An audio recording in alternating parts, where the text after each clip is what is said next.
कराची के इलाके defence Khayaban Arafat में पुलिस मोबाइल पर फायरिंग और अहलकार के अगवा के वाक़े का मुकदमा साहिल थाने में दर्ज कर लिया गया है। तफसीलात जानेंगे डॉन न्यूज़ के नुमाइंदे मोहम्मद बिलाल हमारे साथ मौजूद हैं। बिलाल, क्या तफसीलात हैं, कौन कौन सी दफात शामिल की गई हैं? जी बिल्कुल, देखिए गुज़श्ता रोज डिफेंस खयाबान अराफात में पुलिस मोबाइल पर फायरिंग और एहलकार के अगवा का वाक़या पेश आया था। साहिल थाने में अगवा के बाद बाजियाब हेड कांस्टेबल मोहम्मद इसाक की मुद्दत में मुकदमा दर्ज किया गया है। मुकदमे में इंसदाद दहशतगर्दी, अगवा और इक़दाम कत्ल समेत दीगर दफात शामिल की गई, जबकि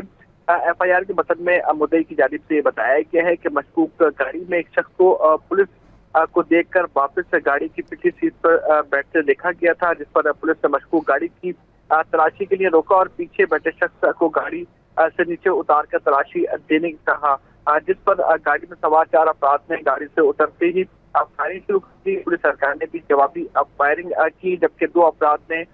जो मुद्दई हैं उनको दबोच लिया और जबरदस्ती गाड़ी में बिठा लिया और इस दौरान जो मुद्दई था पुलिस सरकार, उसकी सरकारी असला जो है वो भी नीचे गिर गया था। मुलजिमान दीगर पुलिस एहलकारों पर फायरिंग करते हुए मौके से फरार हुए, जबकि मुलजिमान ने 1 घंटे तक गाड़ी चलाई और उसके बाद एक वीरान मकाम पर ले गए, जहां पर जो मुद्दई हैं उनका मोबाइल फोन, नकदी और जॉब कार्ड और दीगर अशिया छीनकर गाड़ी से नीचे उतार दिया, जिस पर जो है ये आगे मरकजी सड़क की जानिब गए तो वहां पता चला कि ये न्यू सब्जी के मंडी का मकाम है, जहां पर